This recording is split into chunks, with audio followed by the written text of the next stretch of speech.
rehema bure na neema, samaha nalo nilipewa,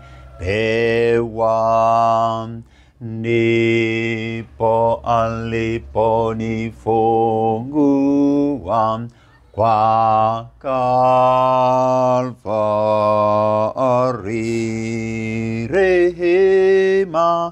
Rehema bure na neema, samaha nalo nilipewa, ndipo aliponifungua kwa Kalvari. Mungu wa rehema na neema, Baba mwenye nguvu na uweza, asante tena kwa jioni ya leo ya Jumatatu hii. Baba, tukushukuru kwa neema yako tena na fadhili zako katika mwezi wa 6. Endelea tena kutujaza neema na rehema na fadhili zako, Mungu mtakatifu. Asante kwa upendo wako na huruma zako na fadhili zako, Mungu mtakatifu. Ninaomba tufadhili, ninaomba tukubali, ninaomba tupokee, na lile kusudi lako na yale mapenzi yako tena yakatimizwe siku ya leo. Utukufu wote ni wako na nguvu, Mungu mwenye nguvu na uweza, katika Yesu Kristo Bwana. Asante Baba, tupokee tena, tusaidie tupate kuelewa na maandiko, na ukatupokee kwa maombi tuombayo, Mungu, yakatimizwe yale uliyokusudia jioni ya leo tena katika Jumatatu hii, katika jina la Yesu. Libarikiwe lango hili la wiki tena, Bwana, ikawe ni wiki ya baraka, wiki ya mavuno mema, wiki ya ushindi, wiki ya kuvuna yaliyo mema kwa utukufu wako Mungu Baba. Baba, tujalie familia zetu, malango yetu, taifa letu, kanisa lako takatifu Tanzania likaendelee kujengwa na kuimarishwa katika roho.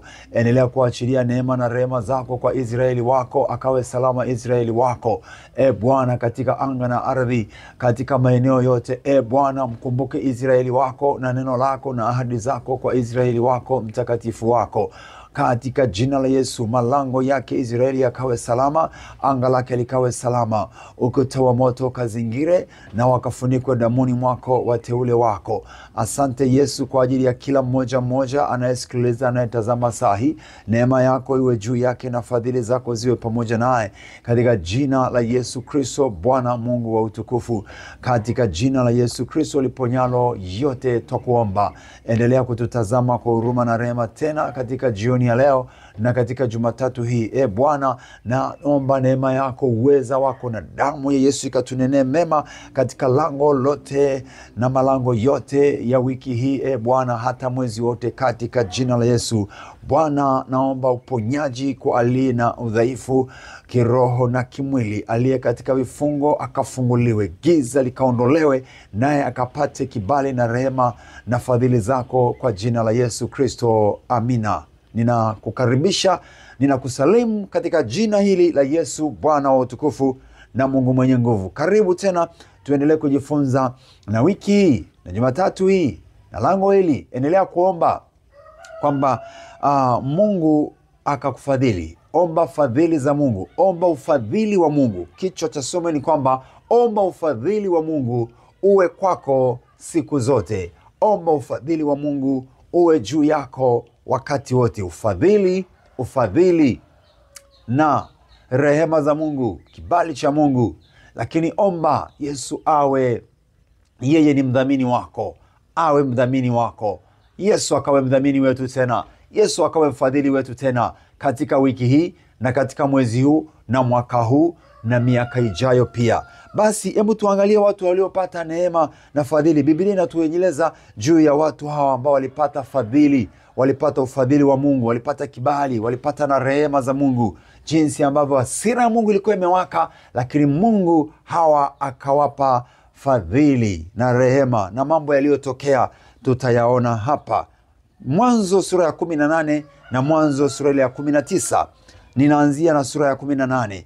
Mwanzo sura ya 18, baadhi ya mistari na mingine nitaiacha, alafu nitaenda mbele pia sura ya 19. Karibu Mwanzo sura ya 18. Nianzie mstari wa kwanza. Bwana akamtokea Ibrahim karibu na mialoni ya Mamre, alipokuwa ameketi malangoni pa hema yake mchana wakati wa hari. Akainua macho yake, akaona, na tazama, watu watatu wamesimama mbele yake. Naye alipowaona, alipiga mbio kuwalaki kutoka malangoni pa hema, akainama mpaka nchi, akasema, Bwana wangu, kama nimeona fadhili machoni pako, na kuomba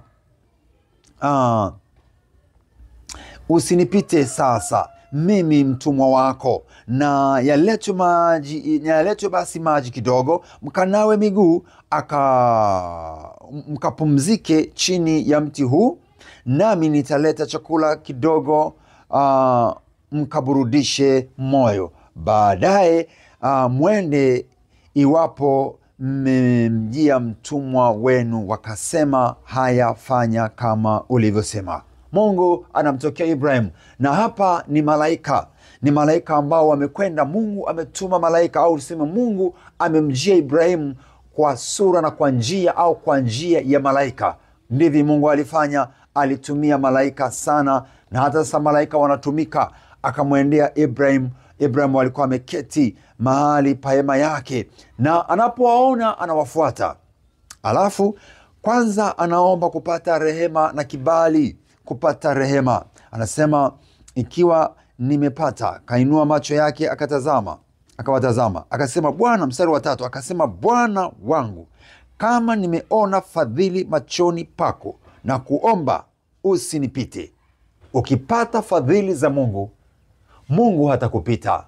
Mungu akitufadhili, hatupiti, hatuachi, hata tupita bure. Lazima afanye kitu kwetu. Mungu akikufadhili, kuna jambo litatokea kwenye maisha yako. Ukipata kibali, ukipata rehema, ukipata kufadhiliwa na yeye, atafanya jambo kwenye maisha yako, hata kupita. Usinipite Mwokozi, usinipite Mwokozi, nami niangalie. Unapotembelea wengine, nami unitembelee. Hapa Ibrahim anasema, ikiwa nimepata fadhili machoni pako, na kuomba usinipite sasa, mimi mtumwa wako. Wakamkubalia, wakamwambia, basi hebu fanya. Ibrahim anaandaa sadaka. Chakula alichowaandalia, manake ameingia, wametengeneza chakula, wamechukua mnyama, wamechinja, akawatengenezea tayari. Hiyo ni sadaka, huo ni ukarimu. Bwana anawaangalia wenye fadhili, naye anawafadhili. Anasema katika Samueli wa 2, anamwangalia mwenye fadhili ili amfadhili. Kwa hiyo pia tuwe watu wa kufadhili ili Mungu atufadhili. Sawa, tuendelee mbele.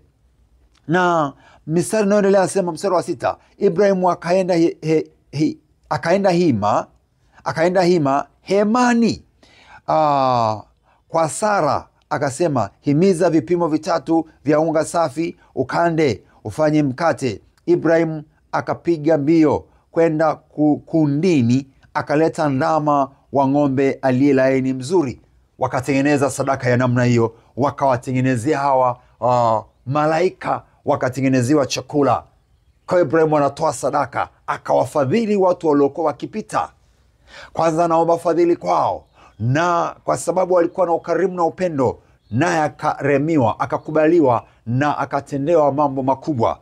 Mambo gani haya? Utaona. Angalia mstari wa 9. Wakamwambia, yu wapi Sara mkeo? Akasema, yumo hemani. Akamwambia, hakika nitakurudia wakati huu mwakani, na tazama, Sara mkeo atapata mwana wa kiume. Sara atapata mtoto wa kiume. Sara akasikia mlangoni pa hema iliyokuwapo nyuma yake.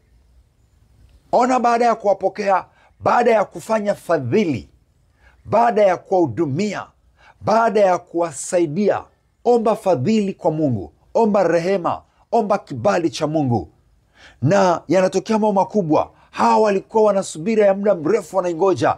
Walikuwa na maombi yao, walikuwa na mahitaji ya muda mrefu, na mpaka wamechoka, wamekata tamaa. Hapa sasa Bwana anawajia, na ujumbe unaoletwa na malaika ni huu, kwamba mwakani, anawambia, hakika nitakurudia wakati huu mwakani, na tazama mtapata mtoto. Tazama nitakurudia wakati huu mwakani, nanyi mtapokea mlichokuwa mmesubiri kwa muda mrefu. Kwa hiyo tukiwa ni watu wenye mioyo ya kufadhili, Mungu atatufadhili. Alipowafadhili hawa, alipowapokea, akawatolea, akatoa na sadaka au akawahudumia, basi unaweza ukasema sio sadaka, ukarimu. Akawakarimu, akawahudumia, Mungu akafanya jambo. Ninakwenda mbele kwa sababu nataka tuone sana kwamba tunahitaji kuomba fadhili za Mungu. Tunahitaji kuomba kibali na rehema kwa Mungu, kwa sababu kuna maangamizo yatakayo kuja kutokea kwenye hii dunia, au hata sasa kuna maangamizo yameandaliwa na watu wabaya, hayatakupata.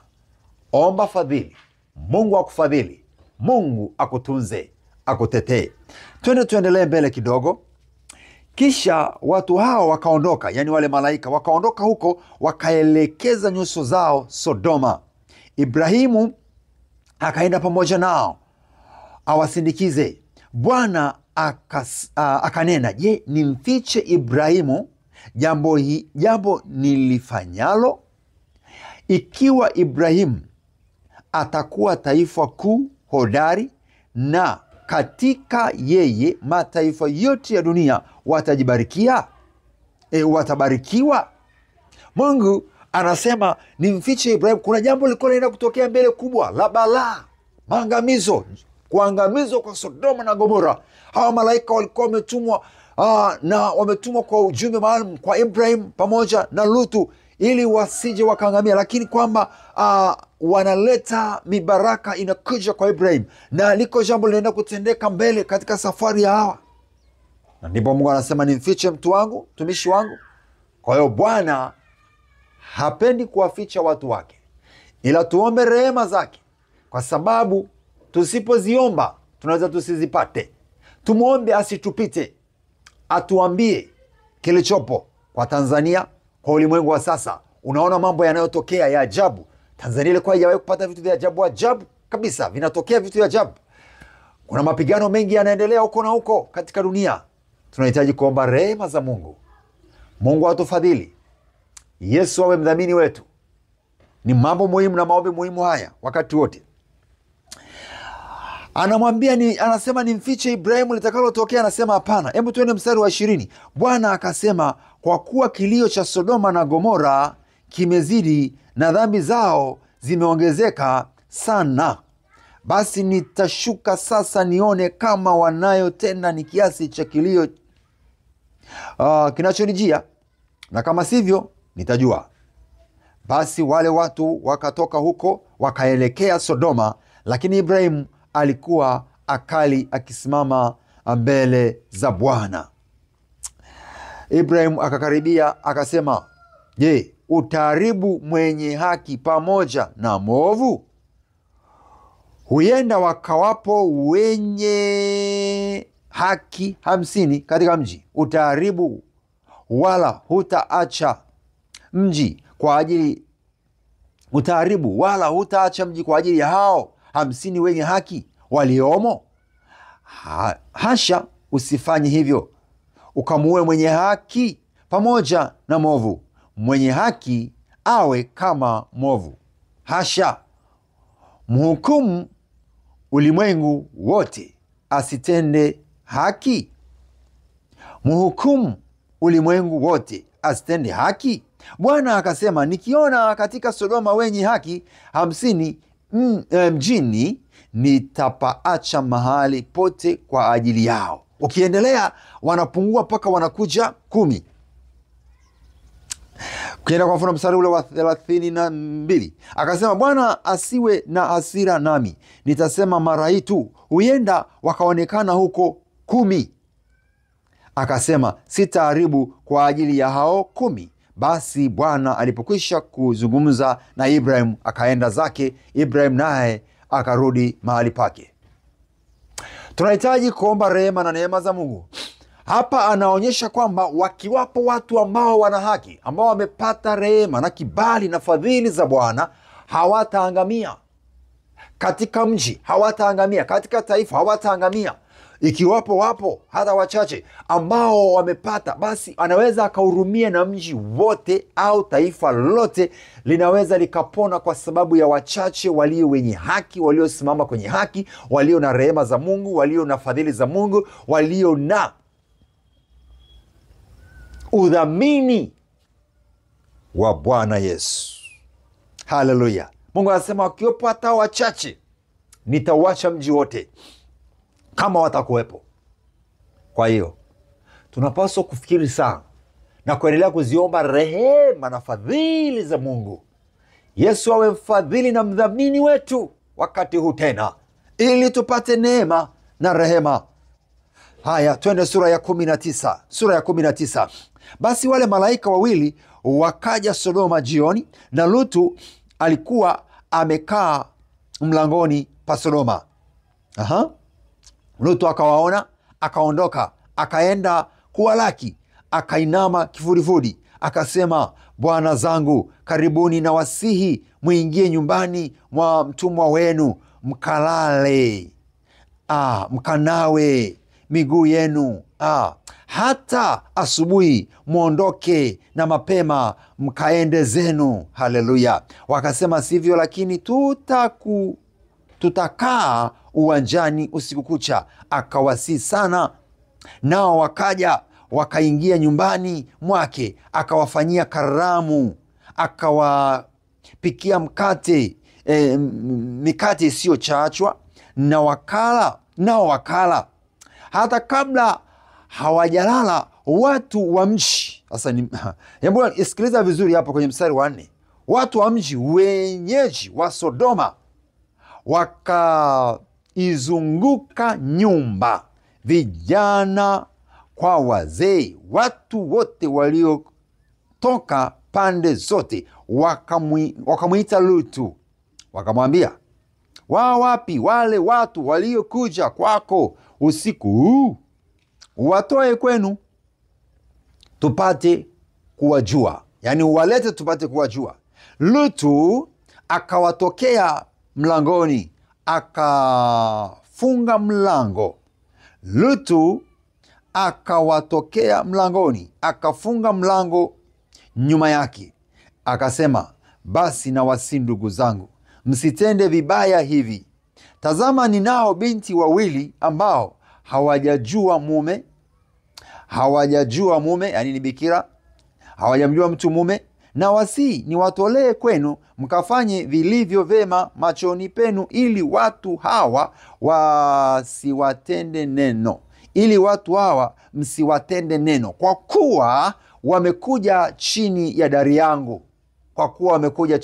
yangu. Lutu naye anachukua hatua ya kufadhili, anachukua hatua ya kutenda mema kwa hawa wageni, lakini sasa tayari ni malaika. Ni Mungu amekuja kwa namna hiyo, ni malaika anawafadhili, na anasema msiwatende mabaya. Hawa watu walikuwa ni majeuri na uovu umezidi, hata wanaona wageni waliokuja kwa Lutu wanataka kuangamiza. Watu wa viziaji, ni mateka hawa, ni watu wachinja wauaji hawa, kama tunavyoona sasa hata kwenye taifa letu. Wanavizia, wanamfuatilia mtu, wanakamata, wanachinja. Tunahitaji rehema za Mungu. Wakasema, ondoka hapa. Wanamjibu Lutu, kisha wakanena, mtu huyo mmoja amekuja kwetu kuketi hali ya ugeni, naye kumbe anataka kuhukumu. Basi tutakutenda wewe vibaya kuliko hawa. Wanamtishia Lutu, wanamwambia, tutakumaliza wewe, tutakutendea vibaya wewe, watoe hawa watu au huyo mtu aliyeingia kwako, maana tunajua tutaangamia, basi sisi tunataka tumalize. Wakamzonga sana huyo Lutu, wakakaribia wauvunje mlango.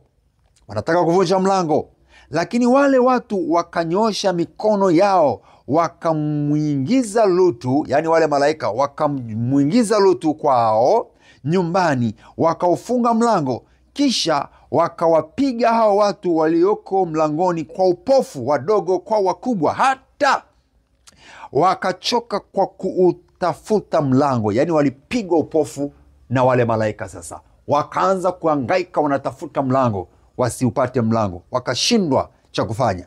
Basi wale watu wakamwambia Lutu, je, unaye mtu hapa zaidi ya zaidi ya mkwe, nao na wanao na binti zako na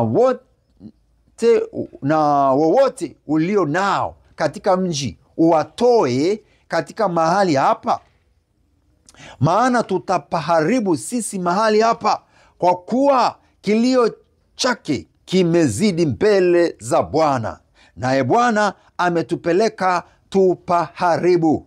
Lutu akatoka akasema na wakweze aliowaposa binti zake, akasema, ondokeni mtoke katika mahali hapa, kwa sababu Bwana atauharibu mji. Lakini akawa kama achezaye machoni pa wakweze. Hata alfajiri ndipo malaika wakamuhimiza Lutu wakisema, ondoka, twae mkeo na binti zako wawili waliopo hapa, usipotee katika maovu ya mji huu. Akakawia, nao watu wale wakamshika mkono na kumtoa mkono wa mkewe na mkono wa binti zake wawili, kwa jinsi Bwana alivyomhurumia. Kwa jinsi Bwana alivyomhurumia. Ona neno hilo. Wakamtoa wakamweka nje ya mji. Wakamtoa wakamweka nje ya mji. Bwana Yesu asifiwe. Hii ni namna ambayo Mungu ana rehemu. Na tukipata rehema za Bwana, fadhili za Bwana, Bwana hata acha tuangamie. Mungu ikiwa amekusudia kuangamiza mji, ikiwa kuna wenye haki, Mungu anaweza akahurumia mji wote. Lakini ikiwa watu hawakukubali bado na wameendelea kuweka jeuri, Mungu ana rehema nyingi, atawaangalia wenye haki wake, hawataangamia. Lakini pia tunaona namna ambavyo bado walivyozidi kuzubaa Lutu pamoja na familia yake au na jamaa yake, Mungu alihimiza malaika wakaja wakawashika mkono, wanawatoa haraka. Ukipata fadhili za Bwana, Mungu atakutoa hata unapozubaa, hata ukichelewa, yeye mwenyewe atakuondoa, atakupa nafasi mahali pa kukaa. Tafuta sana, tutafute, tuendelee kuomba rehema za Bwana na fadhili za Bwana juu ya taifa, juu ya familia, tusije tukaangamia. Na Lutu na familia yake wanaokolewa ni kwa sababu walipata neema na kibali machoni pa Bwana. Ni kwa sababu walipata neema na kibali machoni pa Bwana. Angalia mstari wa 19. Tazama, mtumwa wako ameona kibali. Tazama, mtumwa wako ameona kibali machoni pako, nawe umezidisha rehema zako ulizonifanyia kwa kuponya nafsi yangu, nami siwezi kukimbilia mlimani nisipatwe na yale mabaya nikafa. Basi mji huu karibu ni ukimbilie, nao ni mdogo, nijiponye sasa huko. Sio mdogo huu, na nafsi yangu itaishi. Akamwambia, tazama, nimekukubali hata kwa neno hili, kwamba sitauangamiza mji huo ulio unena. Hima ujiponye huko, maana siwezi kufanya neno lolote hata uingiapo humo. Kwa hiyo jina la mji ule likaitwa Soari. Ukaitwa Soari. Tazama, nimepata neema na kibali machoni pako. Endelea kuomba neema na kibali wiki hii, mwaka huu, mwezi, miezi, miaka. Endelea kuomba neema na kibali ili Mungu aendelee kufanya rehema, ili Mungu akutazame, tusije tukapata maangamizo. Hasira ya Mungu itakapowaka, dunia imejaa uovu. Fikiria tu Tanzania tu hapa, mambo yanayoendelea. Hasira ya Mungu itakapowaka, tunahitaji kuomba rehema sana. Tunahitaji kuomba fadhili za Bwana. Tunahitaji kuomba turehemu, atufadhili, kwa sababu hasira ya Mungu ikiwaka, anachinjilia mbali. Sasa wewe ukipata kibali na neema, utaokolewa na familia yako na nyumba yako, utaokoka na nyumba yako. Tuendelee kuomba Bwana aturehemu. Damu za watu zinamwagika, maovu ni mengi, mambo ya ajabu. Mungu wa rehema turehemu. Bwana, tuangalie, waangalie wenye haki wako. Endelea kuwashibisha wema na neema, uwasaidie. Bwana akusaidie. Anasema, tazama, ni mtumwa wako, nimeona kibali machoni pako, nawe umezidisha rehema zako ulizonifanyia, hata umeniponya nafsi yangu. Nafsi yake ikawa hai, ikawa salama, hakuangamia. Omba kibali na neema na rehema za Bwana. Twende tuone Zaburi ya 25. Zaburi ya 25, acha nianzie mstari wa kwanza. Zaburi ya 25. Bwana, na kuinulia nafsi yangu, Mungu wangu, nimekutumaini wewe, nisiaibike. Adui zangu wasifurahi kwa kunishinda. Naam, wakungojao hawataaibika hata moja. Hawataaibika anasema, wataaibika watendao uhaini bila sababu. Wataaibika wafanyao uhaini. Bwana, nimekukimbilia. Kule Sodoma na Gomora, watu hao walikuwa majeuri mpaka wanaenda kutaka kuua malaika. Mpaka Lutu wamekuwa radhi tayari kuwatoa binti zake bikira tena ili wawape, lakini wakasema, tunataka kuchinja, tunataka kuua. Sasa sikiliza, hao ni maadui. Lakini wenye hekima ya Mungu ni kama hivi. Bwana, Zaburi ya 25:1. Bwana, na kuinulia nafsi yangu, Mungu wangu, nimekutumaini wewe, nisiaibike. Adui zangu wasifurahi kwa kunishinda. Naam, wakungojao hawataaibika hata moja. Wataaibika watendao uhaini bila sababu. Watendao mabaya, makusudi maovu na mambo ya uharibifu wataaibika. Lakini wamngojao Bwana, waliosimama na Bwana, watakuwa salama, hawataangamia. Angalia mstari ule wa 4. Bwana, unijulishe njia zako, unifundishe mapito yako, uniongoze katika kweli yako na kunifundisha, maana wewe ndiwe Mungu wa wokovu wangu. Na kungoja wewe mchana kutwa. Mngoje Bwana asubuhi, mngoje Bwana mchana, mngoje Bwana jioni, mngoje Bwana usiku. Kesho kutwa, mwezi, miezi, miaka. Endelea kumngoja Bwana katika hayo mapito magumu. Mngoje Bwana, muombe akufadhili, muombe akurehemu, muombe arehemu na nyumba yako. Muombe Yesu aendelee kuwa mdhamini, mfadhili, na huku ukimngojea, ngojea rehema ya Bwana. Mstari wa 5. Uniongoze katika kweli yako na kunifundisha, maana wewe ndiwe Mungu wa wokovu wangu, na kungoja wewe mchana kutwa. Bwana, kumbuka rehema zako na fadhili zako, maana zimekuwako tokea zamani. Ikaramashi rikobayas bosa. Bwana, angalia watu wako wakungojao. Tuangalie kanisa lako Tanzania na taifa hili. Watazame wakungojao na wakuombao Bwana, wakapate rehema na fadhili zako mfalme, katika jina la Yesu Kristo. Bwana, kumbuka rehema zako. Rehema na fadhili za Bwana ni tangu vizazi na vizazi, ni tangu mwanzo hata sasa zipo. Endelea kuziomba fadhili za Bwana.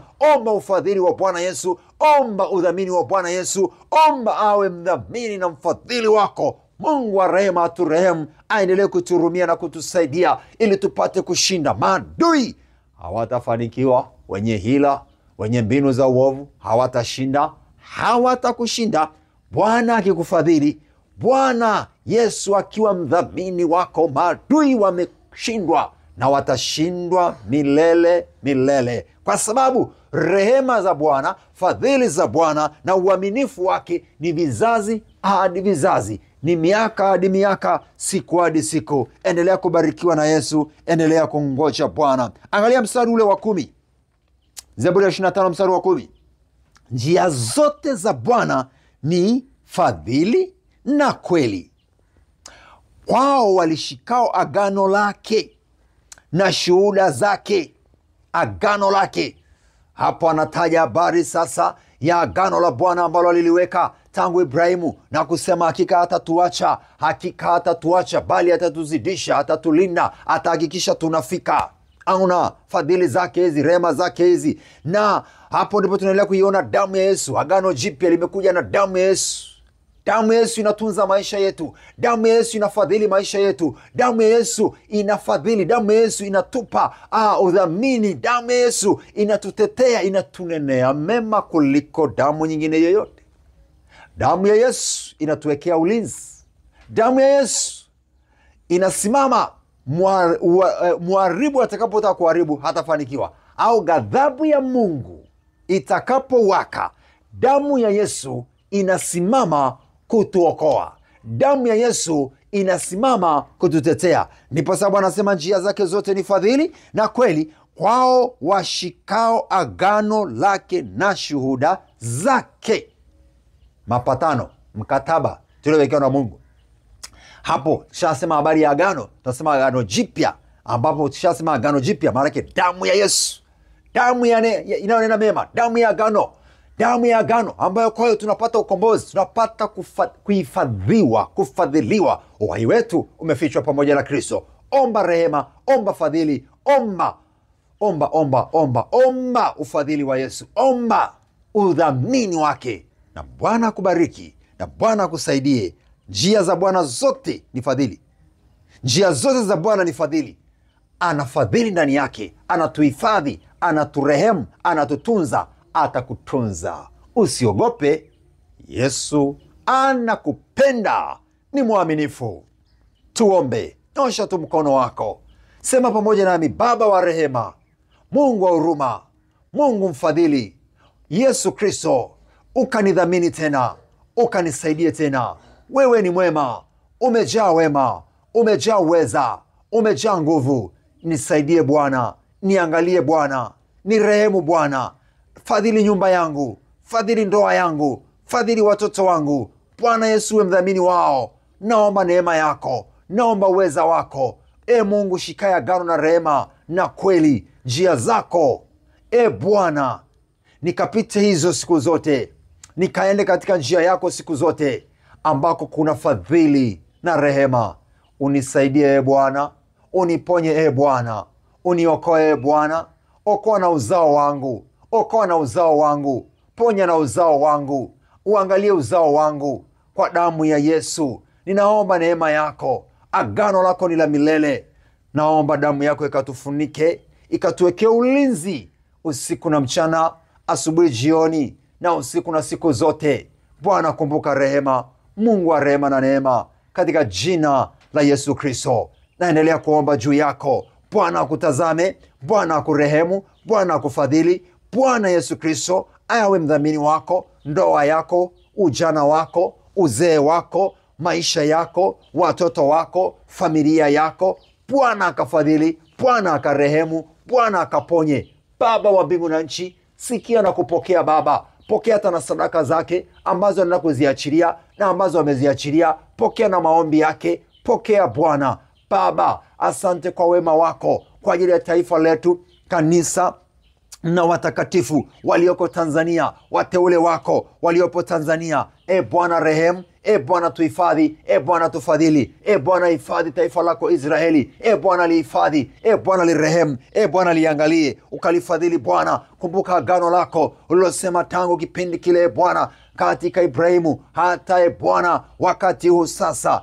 Bwana, kumbuka rehema zako na agano lako kwa taifa la Israeli. Kumbuka kwa neema yako na kwa ajili ya watakatifu walioko Tanzania, liangalie taifa la Tanzania. Rehemu Bwana, tufadhili Bwana, tuhifadhi Bwana, tuhifadhi Bwana, tusaidie Bwana, tujaze neema yako. Maisha yetu yawe ni maisha ya haki, maisha ya kweli, yanayokutukuza, yanayokuabudu usiku na mchana. Ponya vijana, ponya watoto, ponya Bwana, wafadhili, warehemu, watunze, watetee, wapiganie. Mkono wako washike, mkono wako watetee. Wewe ni mkuu, umetenda makuu. Rehosa osana ierebosa nikanderimosi worobosi kiria mandaraba. Damu yako Yesu ikanene mema na kuziponya nafsi za watu wako katika magonjwa, katika uhovu, katika kuteswa, katika maumivu. Nguvu yako ikasimame hata wale wenye mawazo ya kuteka. Nguvu yako ikapambane nao. Nguvu yako ikashindana na ile roho ya uasi, roho ya mauaji, ikakomeshwe kwa damu ya Yesu, ikaondolewe kwenye taifa la Tanzania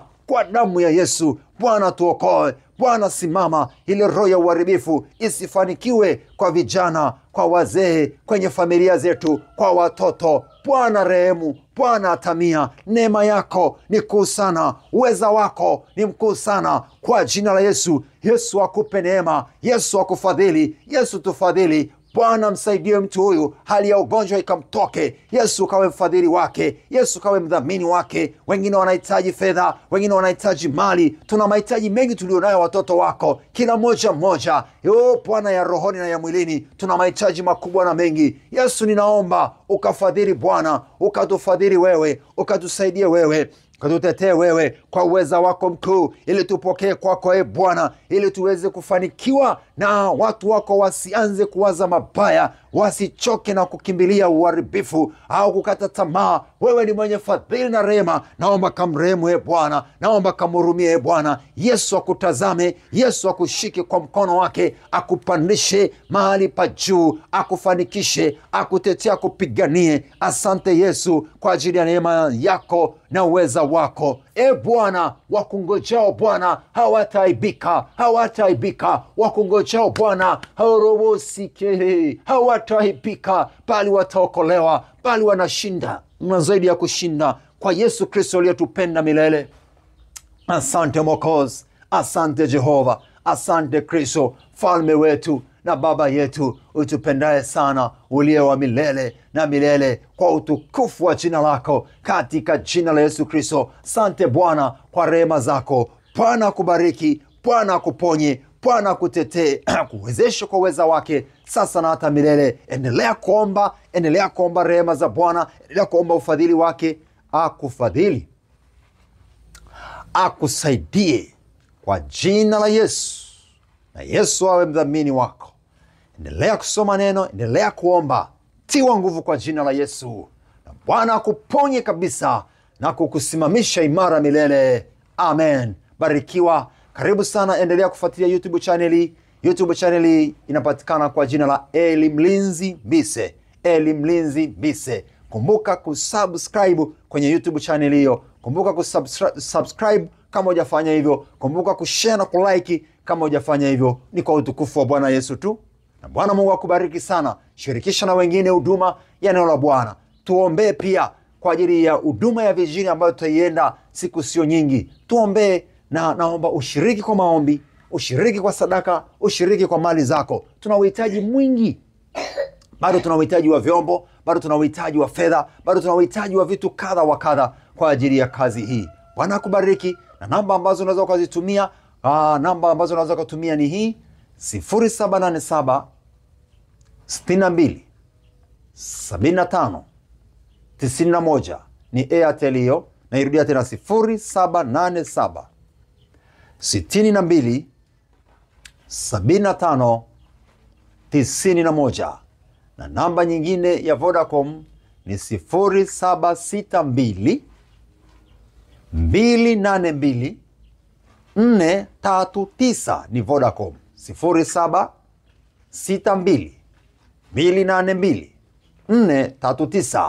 Neema ya Bwana iwe juu yako. Endelea kuimba, endelea kuomba hata sasa. Endelea. Oh, kumbuka rehema Bwana, kumbuka rehema Bwana, kumbuka rehema Bwana, kumbuka rehema Bwana. Rehema bure na neema,